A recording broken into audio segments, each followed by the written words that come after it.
Today is Sunday, April 14, 2019. We're here interviewing Dr. Samuel Wu for the Houston Asian American Archive. My name is Priscilla Lee. I'm Stephen Loyd. Okay, so Dr. Wu, the first question we have is where and when you were born? Okay, I was born in Beijing, China, and a long time ago. It's in 1948, July the 7th. So I'm 70 years old. And can you describe your childhood? Okay, my childhood, of course, I spent my first 14 years in Beijing, China. Okay, and that was, of course, is already after the communist group. So I went to the elementary school there, and 1 year of the middle school before I moved to Hong Kong with my family. When I was in Beijing, of course, I was one of the 6 children in my family. And we have a large family, and at that time, I think the materials or the food and clothes are pretty poor in a way because of the under the government. There's not a lot of food, not a lot of things to enjoy, basically. But that was okay. I think I didn't feel too much as a kid, just like all the other kids there. And so I was okay student at that time, and I kind of liked to sing, and I was even in one of these choral groups over there, sing a lot of songs, and then I enjoy school. So basically, I have a pretty reasonable, although the material-wise is pretty poor at that time, childhood. So then in 1962, my family moved to Hong Kong. So that, of course, then I spent the next 7 years in Hong Kong as a middle school student. Middle school in Asia is a combination of junior high and senior high. So there's 6 years. So I went to a pretty good school there. It's called the Beijing, the middle school. Okay. Then I think from the food, the materials, and everything, in Hong Kong was much better than in China. So a lot of food, a lot of But then I enjoyed my high schools very well, and then I did reasonably well. Okay, and then so I graduated from school. You see, I was there 7 years. But the first year, I didn't go to formal schools because I have to catch up my English. I didn't know a word of English from China. And Cantonese, okay, because Mandarin was the language we spoke in Beijing, but in Hong Kong, it's totally different dialect. So I was in Hong Kong. For 1 year, I tutored myself with all this.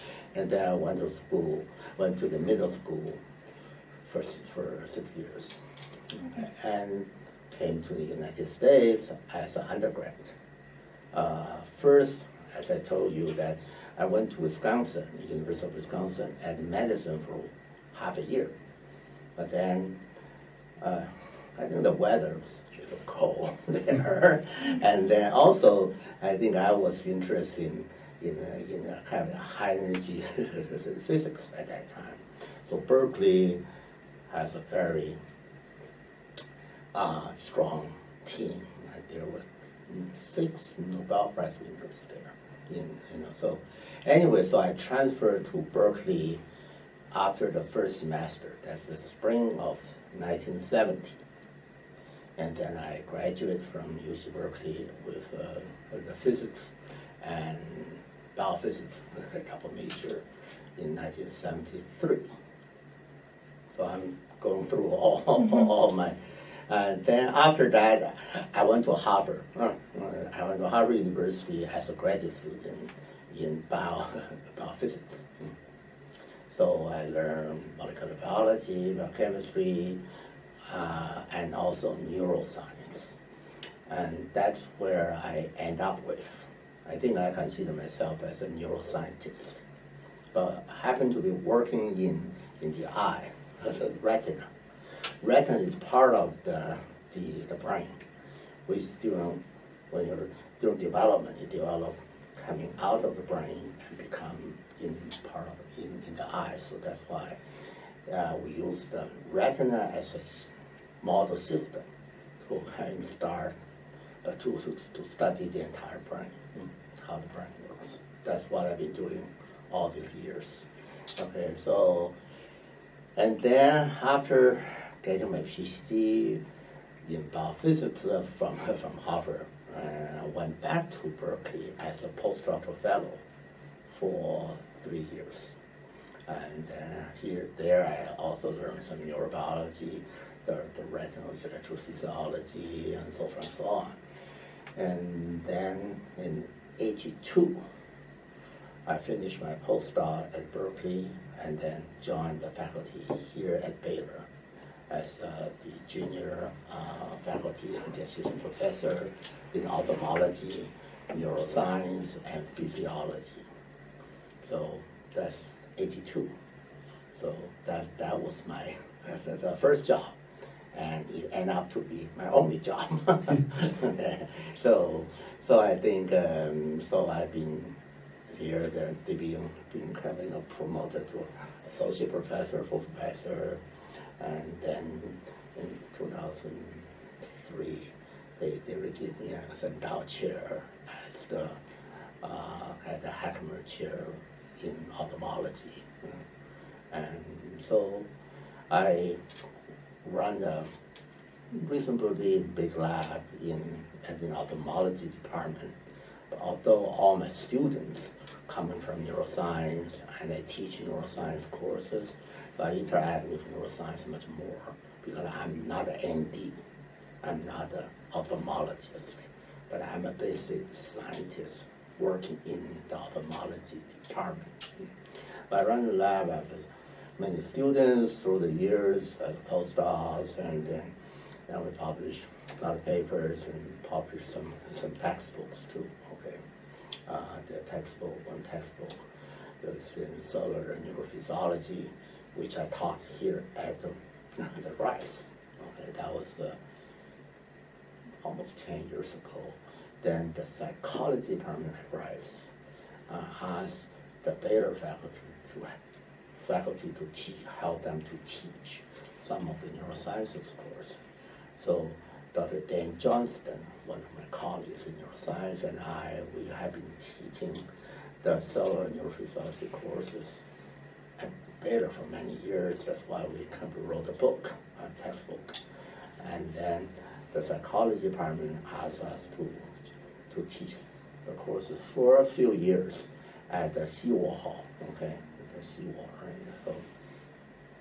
So I came here and then teach a course with mostly the Rice seniors and juniors, the undergrads, and some of the graduate students too. But also the Baylor students had to walk over to take our course at Rice. So, and then I, teach another course is called Physiology of the Visual System too, okay, at Baylor. And now, nowadays they make those two courses not as required courses, as the elective courses. And that's why sometimes they teach one course 1 year, another course another year. But in terms of the research end, like I say, we're interested in how the brain works. Okay, the brain is we call them as the last frontiers in science, because no matter what you do, you're a physicist, you're a chemist, You have to use your brain to understand the things. So whether the brain can understand itself, that's not entirely clear. Okay, and then but we use the retina as a model system because retina is really kind of a station out of the brain. It's getting to the eye, eyeball. It's much easier to get to. When, if you look at the hippocampus, you have to dig through the layers of the brain. The other thing in the retina is that you can stimulate the retina with light. That is the natural the stimulation. And think about it. If you work on the cerebellum and you don't know what is the natural input, what is signal, whether it's a 2 hertz spike train or 200 hertz spike train, you have no idea. But you have to use artificially getting different frequencies of spikes and simulate them. But they may or may not be the way that cerebellum experience every day. But retina is simple light. We know what is the colors of light, what is the intensity range of light, and what the frequency on it, and the patterns, and so forth and so on. So we use the natural stimulus to stimulate this part of the brain, which can give us some much more, accurate or maybe even meaningful or kind of responses. Okay, so that's how I consider that the retina is one of the best model system to understand the brain, because all the mechanisms in the brain, the synapses, the neurotransmitters, the genes, all they're in the brain. You can find it in our eyes, in the retina. So I think that almost summarized my whole entire career, and then my childhood until how I was educated here, and then I think what I've been doing in our in the field. But of course, one of the things I could emphasize a little bit is that the work we do is not just the basic neuroscience. Okay, to understand, of course, the goal is to understand how the brain works, which is still pretty far away from our understanding tool at this point.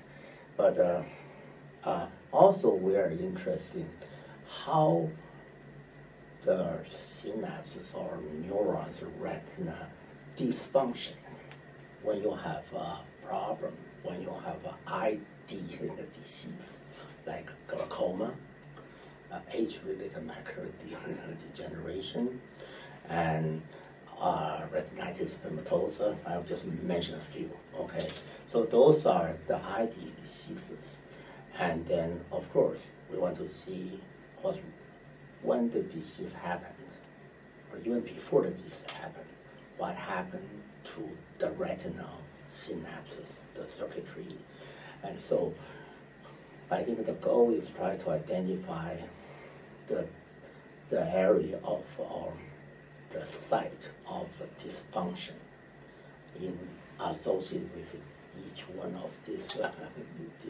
retinal problems, like diseases, and try to target them for the gene therapy, for the drug therapy, and even maybe to detect them at an early stage so that you can diagnose a person is going to have glaucoma, has likelihood to develop retinal macular degeneration and so on.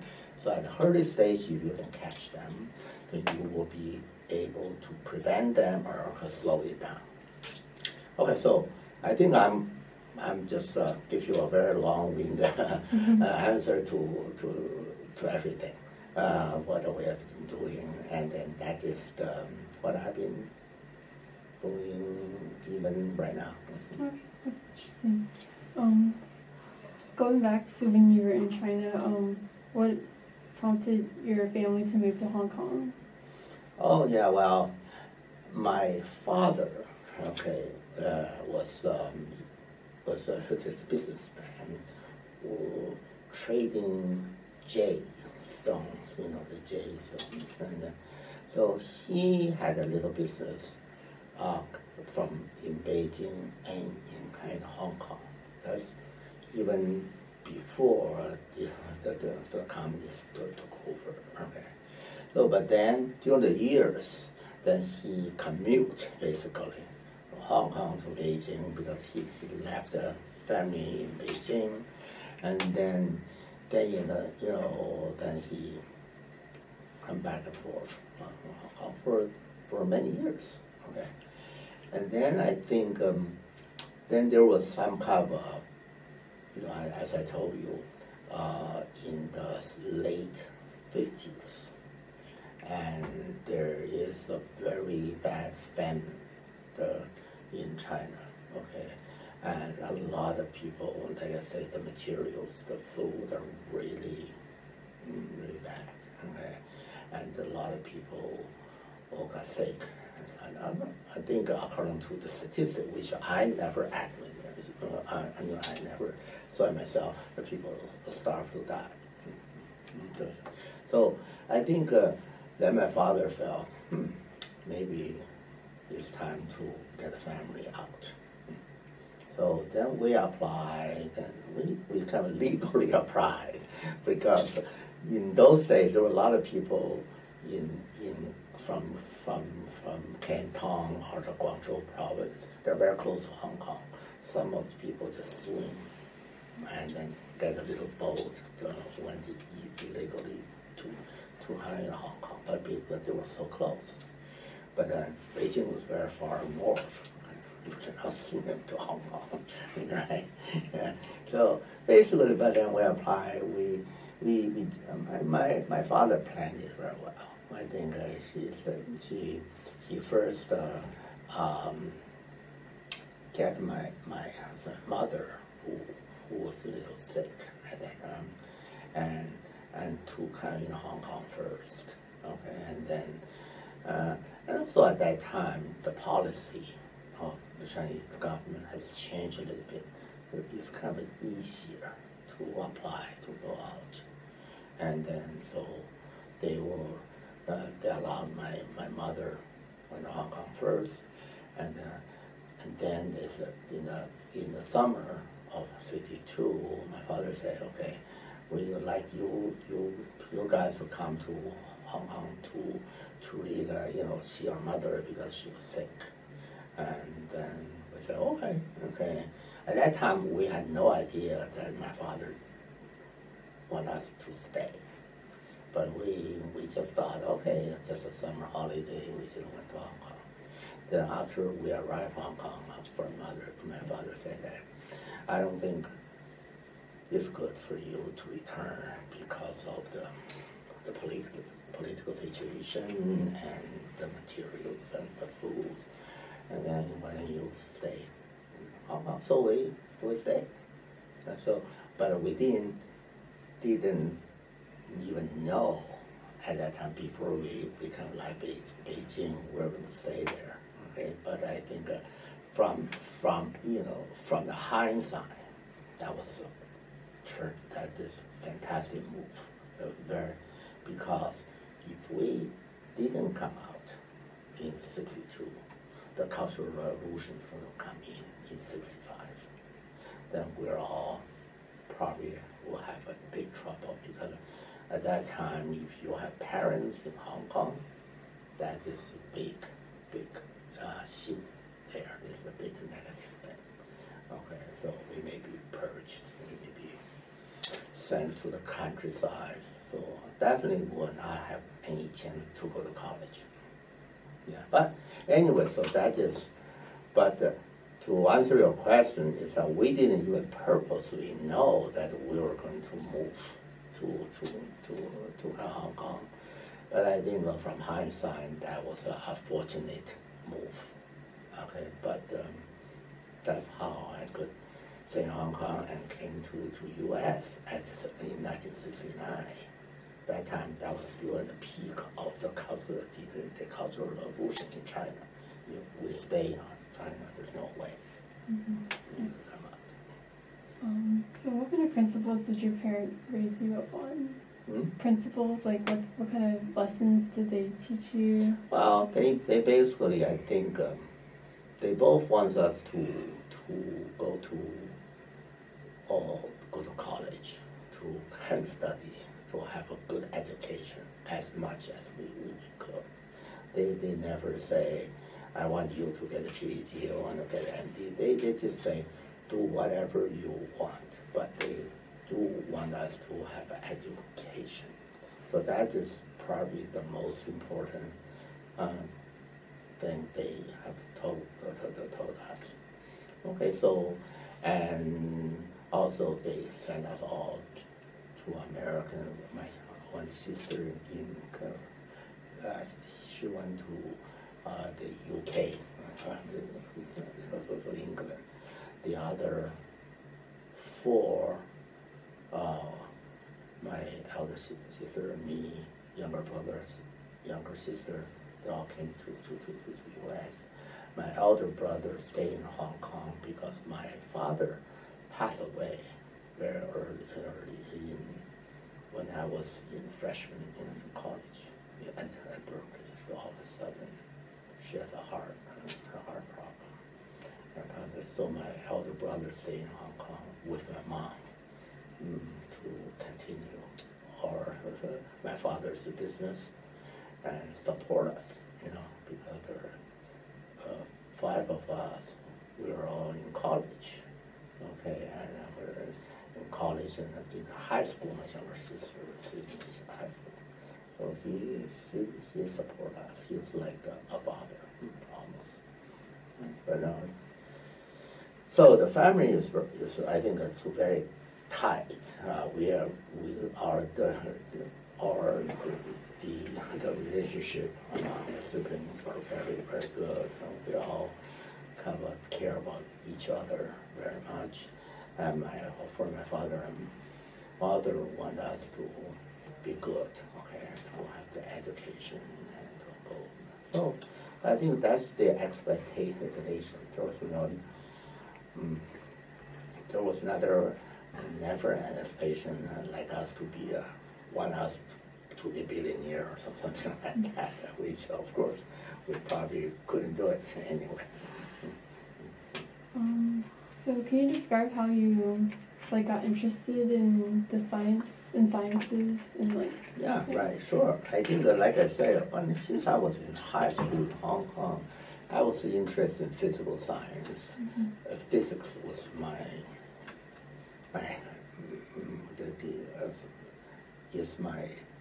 the social passion, probably almost for a while. That's why I went to Berkeley, UC Berkeley as a physics major. I learned a lot of good physics. I was even interested in some theoretical physics, general relativity, all those things.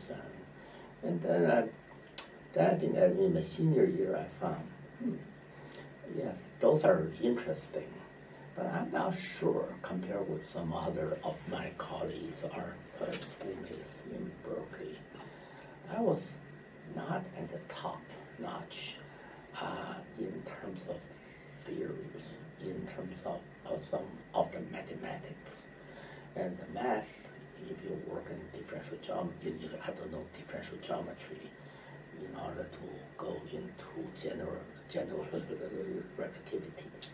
So there's a lot of math, very solid math requirements. I said, well, okay, maybe that's not for me. But then in terms of experimental physics, I found in Berkeley, at that time, the high energy physics was very good. They have the bavitrons, the accelerators of the particles. And I tried to get into a team as an undergrad, okay? But then those teams are like 200 people. there's some senior faculty, some junior faculty, some postdocs, graduate students. So as an undergrad, I'm at the lowest tier. I remember my job is try to punch the computer cards all the time. So without being able to involve at that stage, how the experiments was run, why you're doing those experiments, that kind of thing. So I feel a little bit discouraged by that. So then I went to the senior year, I went into biophysics. Biophysics is a biological system. It's much smaller scale. You don't have to have a 200 people team to run for the experiments. So I then became interested in neurophysiology because they involve a lot of electricity. The electric current flows in your neurons and the synapses. So I found that's become interesting. Okay? So that's why when I applied for my graduate school, I went to Harvard the biophysics program. I didn't apply for the theoretical physics program or anything like that. So I went to biophysics, and then at that time Harvard was very strong in neurobiology, neuroscience, because the group in Harvard Medical School, that group turned out to be the founding group of neuroscience in the U.S. Those people went to all over the places, California, UCSF, Stanford, UC San Diego, and then some of them stayed in Berkeley, as Harvard.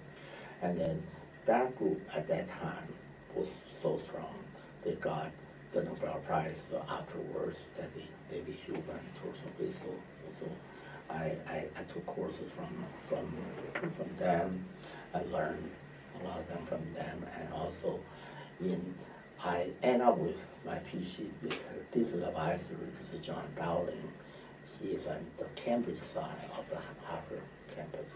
The Harvard Biology Department is in Cambridge Medical School, so it's in Boston. Okay, but I was travel back and forth in two places, and I ended up working with John Dowling, who is also the student of the Nobel Prize winner George Ward. Okay, they work on the eyes, the vitamin A, and deficiency, and so I think that at Harvard, although I was there for 5.5 years, that really gave me the inside story about how neuroscience is all about. So I learned a lot. Okay, so that's why I'm still interested in neuroscience and how the brain works, how the retina as a motor system tell us how the entire brain works. Can you describe your journey to the U.S. and how you thought of the U.S. before and then after you came here? Yeah, that's a good question. I think I came to U.S. For the science, basically. Here in Hong Kong, I learned a lot of who have done what. I think a lot of them. At that time, I was interested in theoretical physics. So the top-notch physicists are all in the U.S., in Princeton, Harvard, and also UC Berkeley, Stanford. They're all that kind of thing. I think at that time I was a little naive on myself. Say, oh, just go to the U.S., you will become a top-notch physicist so later on. So that's I think the major drive I came here. Of course, I think I learned a lot of physics, and later on I switched to neuroscience, which is not bad. Okay, so but like I say, I enjoy the United States mostly on the academic side. okay, from UC Berkeley to Harvard, MIT, interact with the Stanford people.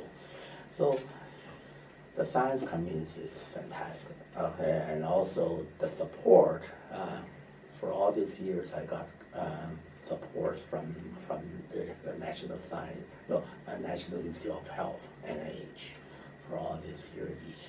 So I got, I don't know, millions of dollars for all these years from them. I got a renewal.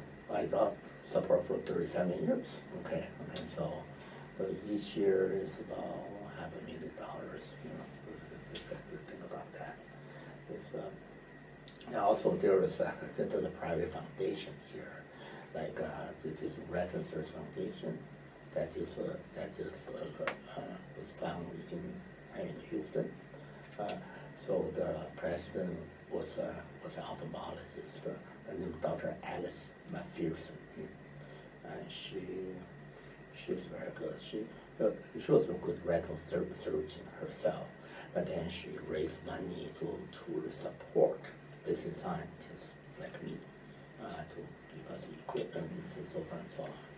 So I think the academia or research environment here in the United States is the one who attracted me here first, and then made me stay. Okay, I think other than the academia, there are some pros and cons in living in the U.S.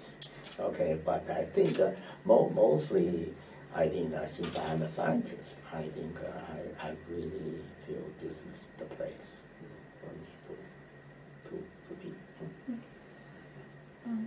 Did you feel any like discrimination when you came? Well, I think yes or no, always. Okay, I think I've been kind of fortunate to be able to go to those almost the top the places like Berkeley, kind of also Harvard.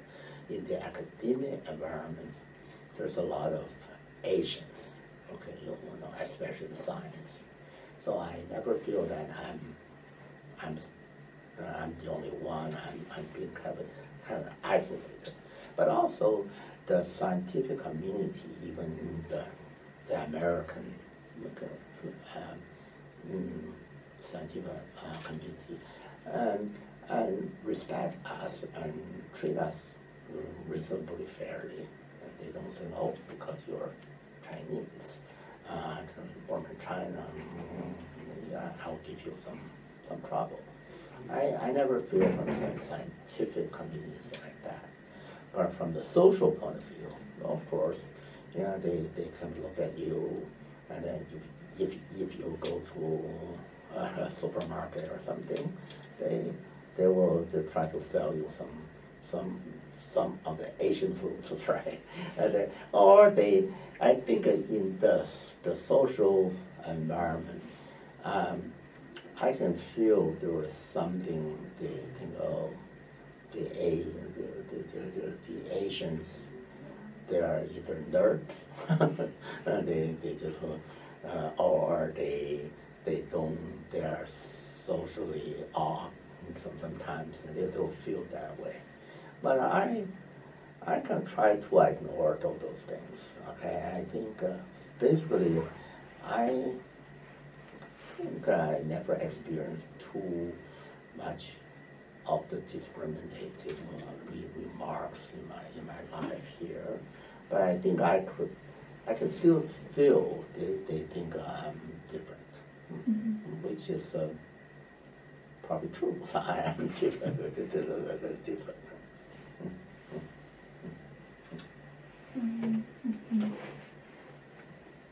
How did you meet your wife?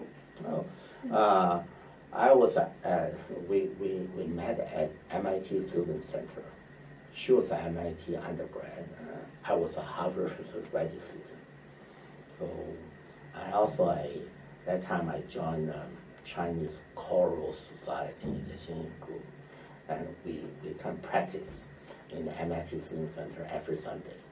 And then I just met her there. She was not even a member, but she kind of, was a student, MIT student, and she always stayed there. So that's how we met. Mm-hmm.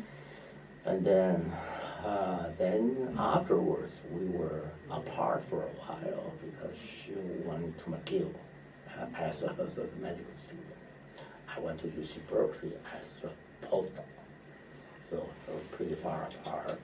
And then I think then we still can we see each other, travel. Either I went to Montreal and she went to Berkeley. And then we finally got, I got a job here, and she came here and as a internship or residency around here. So then we got married here. That was in 82. Mm-hmm. Were there any cultural differences, I guess, since she's from Taiwan? Well, she came to this country when she was 11 years old. And yes, but she can still speak Mandarin very well. So we communicate in Chinese, in Mandarin. And I don't think there's too much. I think, of course, my background was very unique from that point of view. Born in China, went to Hong Kong, came to the United States, and she came from Taiwan to Mississippi first, and from Mississippi, then because her father got a job there or something, and they went to Chicago and went to MIT. Then he joined MIT, but then I think she feels she was kind of unique in some sense too, because there was not that many people at her age came from Taiwan to the United States. Most of the Taiwanese people in the U.S., they came after college, after university, as a graduate student and so forth. But she came much earlier. So I think, I think both my wife and I, we consider ourselves to be kind of a unique cases. We don't feel we either one of us feel into the big crowd. There's a lot of people in Hong Kong came here, but they were born in Hong Kong. They were Cantonese. But I'm one of the I'm one of the mainlanders. Okay, and then she found most of the Taiwanese friends who came after college, and then she came much earlier. But between the two of us, I don't think we have too many barriers in terms of we both speak Chinese, and we try to teach our kids to learn Chinese, which was only partially successful. What kinds of celebration do you guys celebrate? Well, we celebrate the Americans, the Christmas, New Year's, and Thanksgiving, and then we just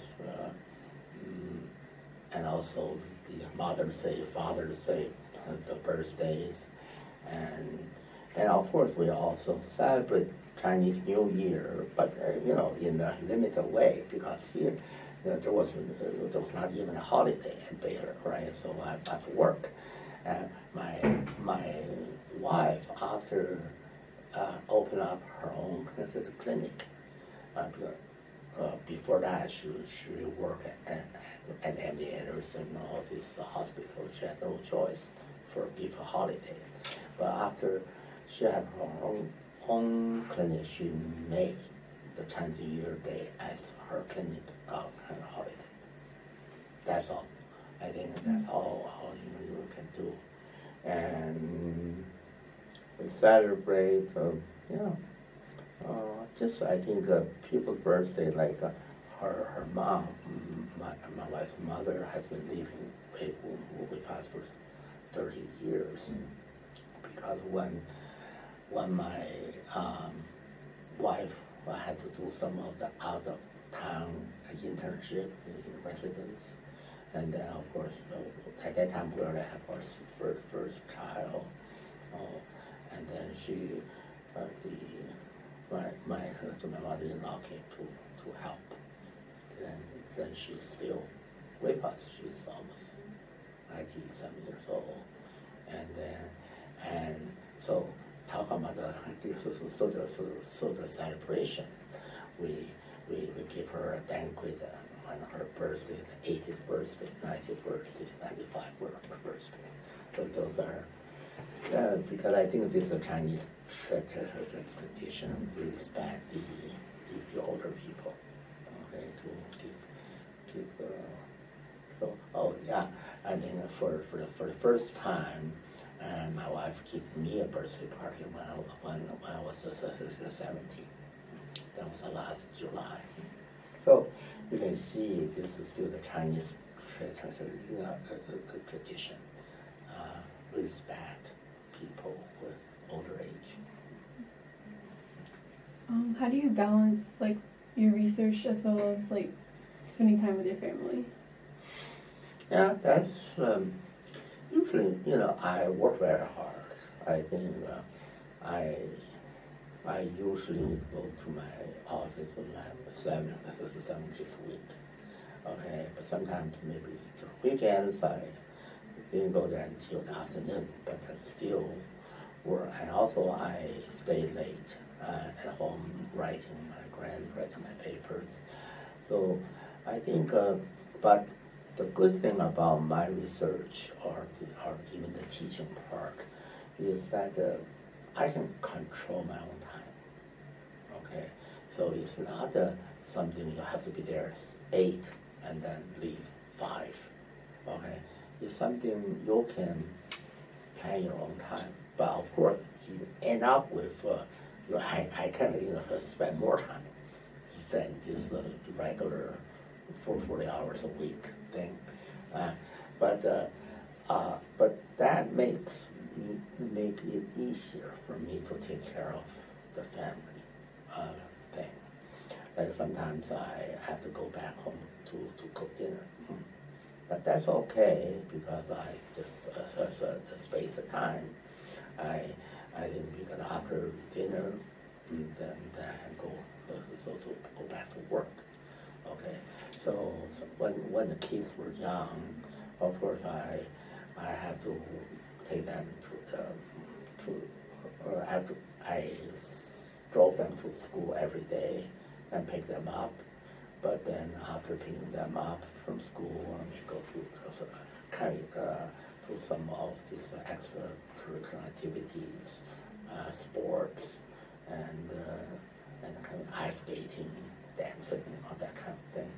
So I spend a lot of time doing that. But like I said, I can afford it because my hours is kind of, I can control it by myself, so I can change it around. So I think my career is that the type of job I'm doing is I can balance my time from my time and work and take care of the family. So besides, and you said you like to sing, are there any other activities? Activities. Yeah. I like to read novels. Yeah. I think, of course, I'm pretty biased, I can say. I only read, I think most of the books or the novels and the autobiography are in Chinese because I am known when I was a student at UC Berkeley, when I was at Harvard as a graduate student, I met a number of scholars, those old generations Chinese scholars. They were faculty at UC Berkeley, they were faculty at Harvard. And then I came to know them pretty well. And when I was, so when I was at Harvard, I even lived in one of the professor's house, the Chinese professor's house, for 3 years. So it was free. So I think then I kind of knew them very well, and then they told me a lot of these old stories in China, U.S. during the 20s or 30s. And then I become very much interested in at Harvard. There also one of these places that is called the Harvard Beijing the Institute. They have a lot of Chinese books. I think it's probably the best collection, the biggest collection of Chinese books outside China, probably. Yeah. And then as a graduate student, I was allowed to get into the library. So, inside the library, I can read all the kind of books I want. Sometimes I just spend the whole afternoon in the library flipping books of the old books there. So that kind of habit became a habit. And so I'm still I still in my house. I still have a lot of these books, and so I read. I think it just became a kind of hobby. It's nothing too much related to my work. Okay, that doesn't help neuroscience. Okay, but I think it is outside kind of hobby. What are your future plans? Well, I'm 70 years old. So I think one of the good things about Baylor is that they don't have a retirement age. Our former chancellor, Dr. Michael Adebeki, you remember, he worked until he was 99 years old. And then until he died in 1999. Of course, I don't have that plan to go that far. But the thing is that I think as long as I can generate or I can apply for the NIH grants, which have the support from my lab, and part of my own salary come from NIH grants, I think I can work as long as I can. I think, of course, I feel there are some of the younger generation, they seem to be getting some more new techniques, new systems to get a feel. I feel there's some kind of pressure from them. But I think on the other hand, I think as a more senior person in the field, and I have more experience, and I have a more balanced view to the whole field than this younger generation, which they are very good in one or two kind of special areas. So I think, so I'm in a way I feel I want to work with these younger scientists, and I can kind of contribute my experience and my overall view in science, and at the same time I can collaborate with them and try to get the advantage of their new approaches, new preparations, new kind of techniques. So I think I just feel myself not much of a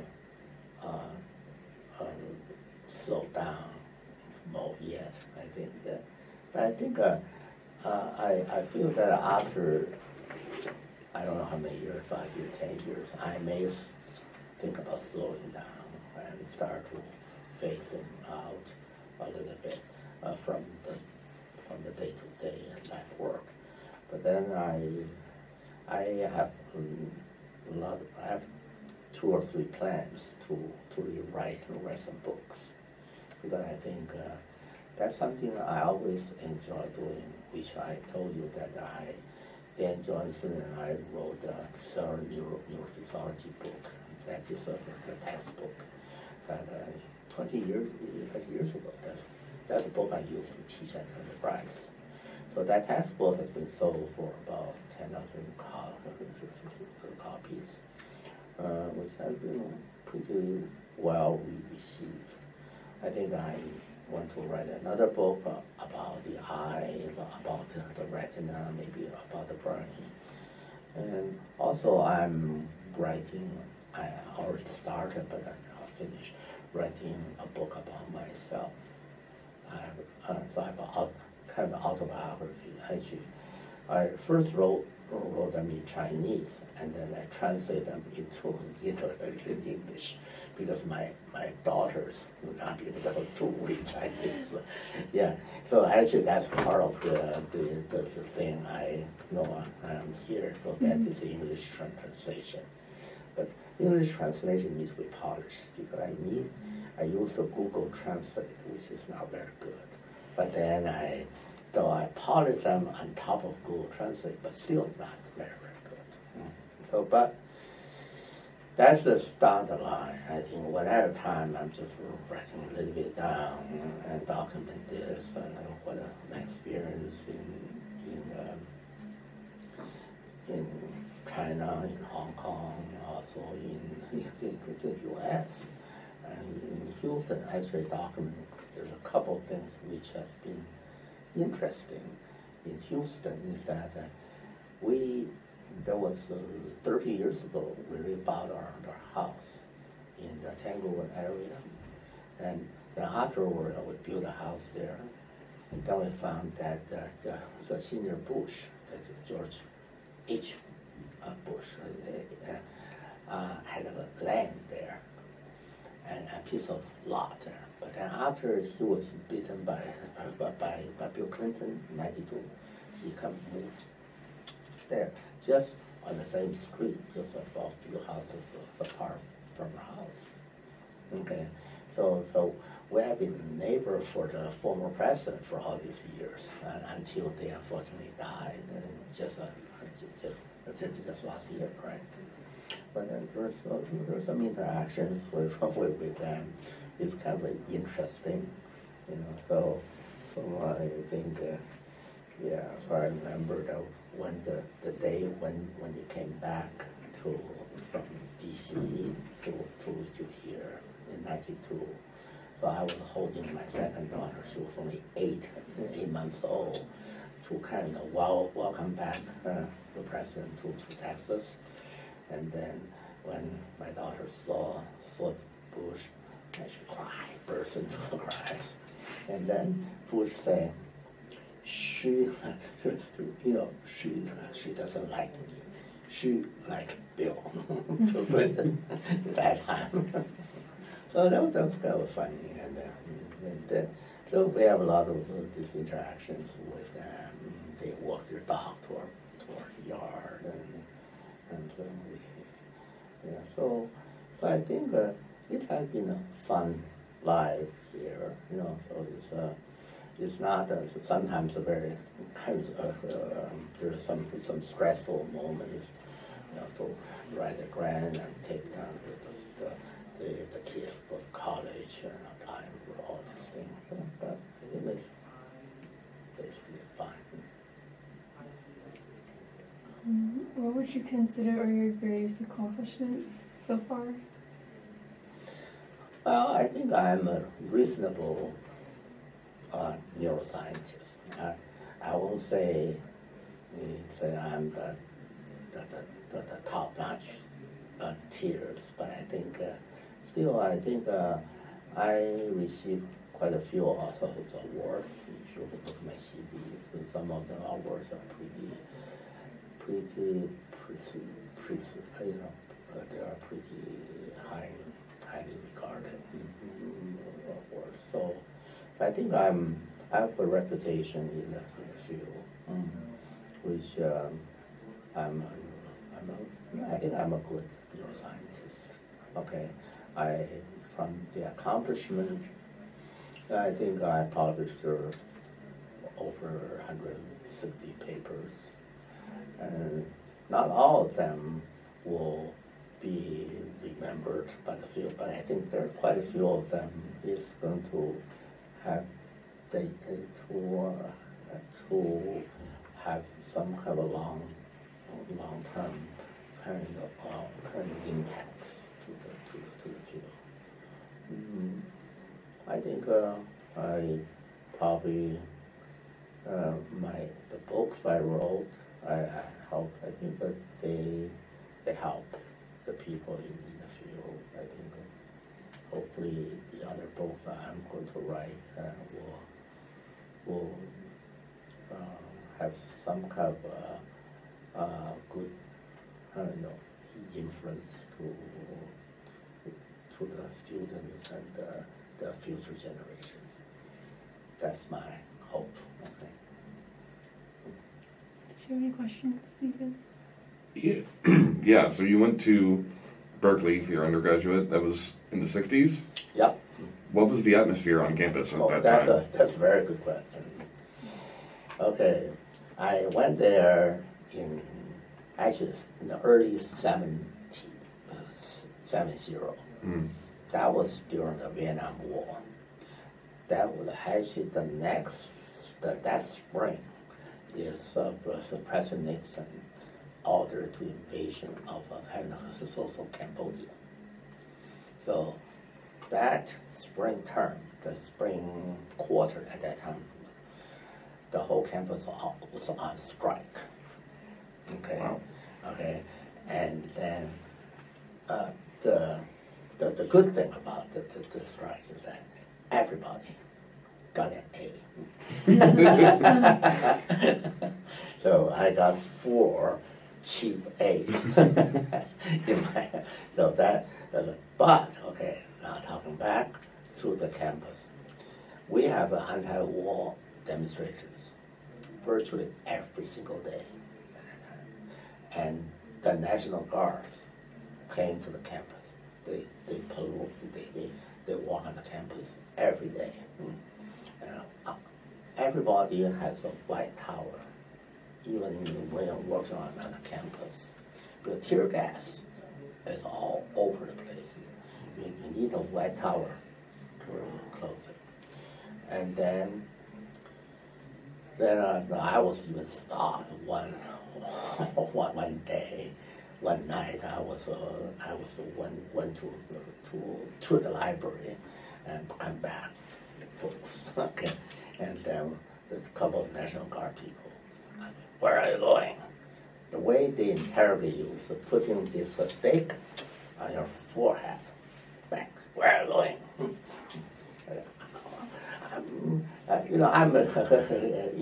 So I'm going to the library. I'm studying.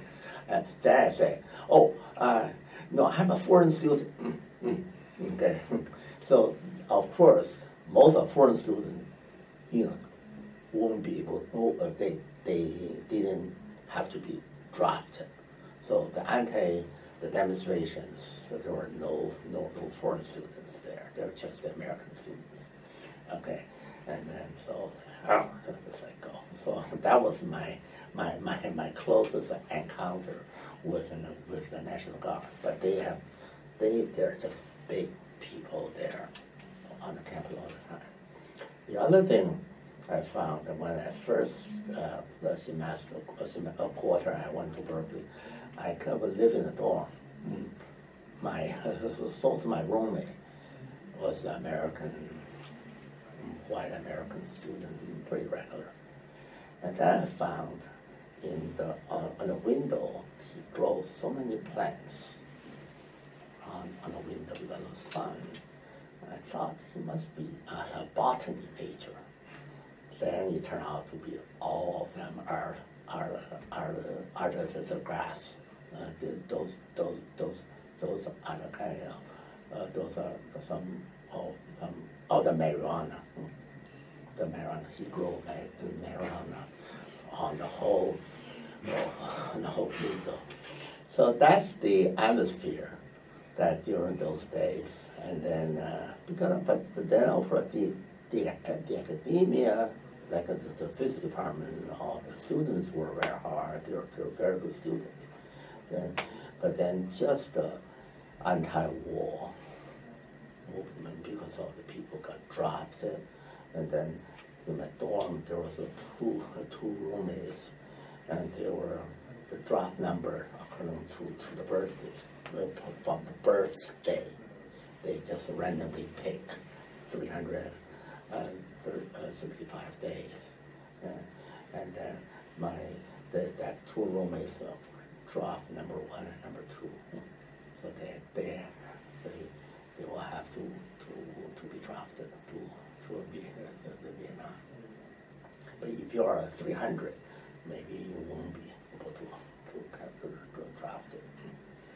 So there's a lot of kind of turmoil at that time. There was a lot of kind of hippies. They kind of smoke. So marijuana all the time. My roommate, I just saw him rolling the marijuana, but of course I asked him not to smoke in the room. Yeah, but it was very different. But then 6 years after, when I went back to Berkeley as a postdoc, that was 79. Everything changed. Yeah, because the draft already ended, Vietnam War already ended, and everything. So most people from then on are pretty much, all changed. There's not too many hippies anymore. But the first 3 years there, that was fantastic. But yeah, that's what I thought. That was America. It's like this. Anyway, okay. So I think is there any other things? I guess one last question is how would you identify yourself? Oh, I think, like I said, I'm a neuroscientist. Mm-hmm. Okay, I think probably, but of course I'm a Chinese American. Okay, that's because I was born in China and have the Chinese background, but I'm more like an American than Chinese from my professional point of view. There's sometimes, I think your question is that, yes, occasionally, just China invite me, there's some universities or China can invite me to give a seminar and teach a course there or something. But I have to teach the English language. So that tells that because I don't know the Chinese terminologies and the names of the synaptic transmission or the brain function, So I have to teach them in English. So that's how I think from the scientific point of view, I'm 100% American. But from the cultural, from the point of view, I'm Chinese American. I think that's how I put myself in. Yeah.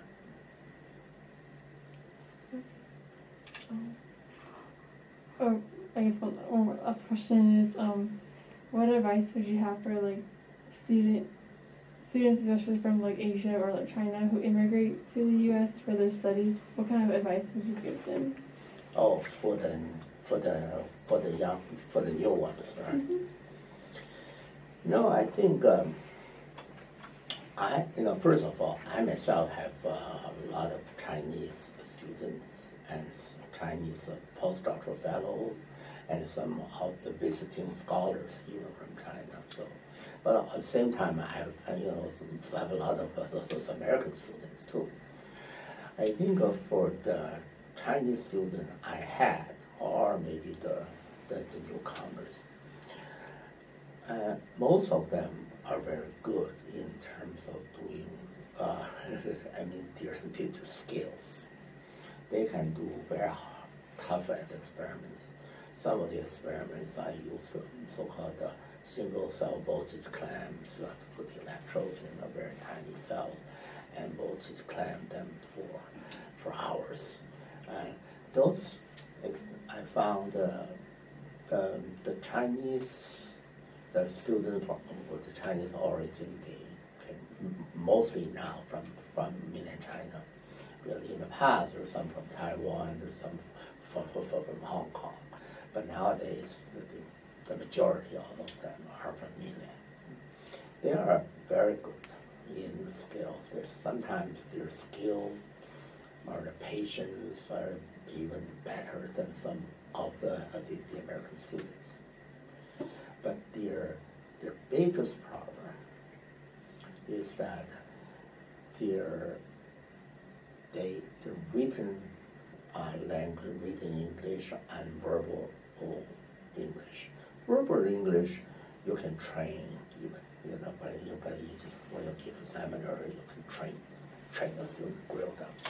But the written, you have to write grants, you have to write papers. They seem to be a big problem. Some of them, they overcome that problem, but a lot of them still have the problem. That would tell whether a student is going to be successful in the career path. If somebody can write English very well, they usually have no big problems. But still, I think I still have some people that I know, they still have to struggle. They can do experiments, they can generate data, but then when they put them together and to sell it to the journal, to sell it, to get a grant, they have that problem. Okay. The other thing is that they need to be much more open-minded, and they are much more innovative, they're more daring. And the Asian students seem to be more conservative, to say that I want to play safe, I want to play safe. Okay, that is good in a way. When everybody will play safe, you get a good data. But you have to be much more imaginative. So that's the two things. You have to open up your mind to be more imaginative, and then you have to make your written English as good as you can. You can do. And then, of course, then you have to learn, you have to work hard. All those things is fine. I think most of the Asian students are pretty good at that. But these two things they really need. That's what I have been telling all the students. The Asian students, they were trained as an undergrad student in China. You just follow what your teacher told you. That I told my students, you can challenge me all the time. Just if I say something, don't just take it always in the face value. You have to question me and challenge me, and then we can talk. Okay? I may be right, I may be wrong. Okay? But that's something they need to learn. Do you have any last questions? No. No. Okay. Okay. Well, thank you so much for allowing us to interview Dr. Wu. No, I'm sorry. I haven't been. I'm just getting old and getting long-winded all the time. No worries. Thank you.